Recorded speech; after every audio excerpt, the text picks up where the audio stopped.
Hey guys, welcome back to my channel পানরিবা ব্লগে তোমাদের সবাইকে ওয়েলকাম জানাচ্ছি। তোমরা সবাই কেমন আছো? আশা করছি তোমরা সবাই ভালো আছো। তো আমরা আসছি বেড়াতে আমাদের কাকা বাড়িতে। তো আমরা এসে পড়ছি এখন। তো এখানে বসে আছি, কি করব।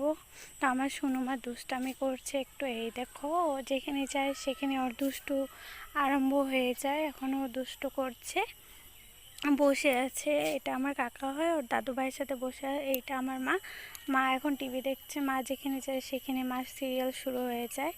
তো একটা টাইম, এটা মার টাইম, সিরিয়াল দেখার টাইম। আর সিরিয়াল দেখছে টিভিতে।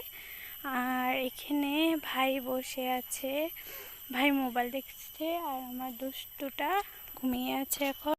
তো এতক্ষণ কান্না করছিল, তারপর ও ঘুমিয়ে পড়লো তাড়াতাড়ি। আবার দেখো উঠে গেছে, দেখছো? ওর ঘুমাতেও বেশি সময় লাগে না, আবার উঠতেও বেশি সময় লাগে না।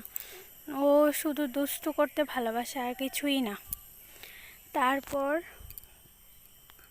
ওর দিদুনের সাথে বসে বসে খেলা করছে এখানে। আর খুব গরম, তো গরমের জন্য ঘুমাতেই পারে না গো আমার মেয়েটা। সে খুব গরম। আর আমাদের কাকা বাড়ির দিকে আরও গরম, কিন্তু আমাদের বাড়ির সামনে এত গরম না। আমাদের একটু নিচের জায়গা, তো তার জন্য এত গরম না। কিন্তু এইখানে খুবই গরম। আমি ভাবলাম কতক্ষণে যেতে পারবো, তারপর একটু ভালো হবে। কেননা আমাদের এখানে সেখানে বন্ধুরা, আমরা আসছি আমাদের কাকিমুনির বাড়ি। এখন আমরা চলে যাব বাড়ি। এই যে কাকিমুনি, এই যে কাকিমুনি, হাই বলো, হাই।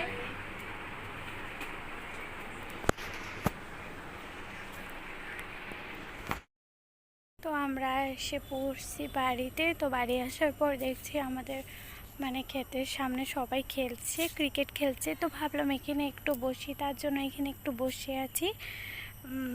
তো ভালোই লাগছে, এখানে সবাই বাচ্চারা খেলছে। তো ভিডিওটি যদি তোমাদের ভালো লেগে থাকে নিশ্চয়ই লাইক, কমেন্ট, শেয়ার, সাবস্ক্রাইব করো প্লিজ। আমি ডেলি তো ব্লগ ছাড়তে পারি না একদম, আমার ছোট বাচ্চা আছে জানোই তোমরা, তার জন্য একটু 2 দিন 3 দিন পর পর ছাড়ি। তো তোমরা কিছু মনে করো না। Bye bye.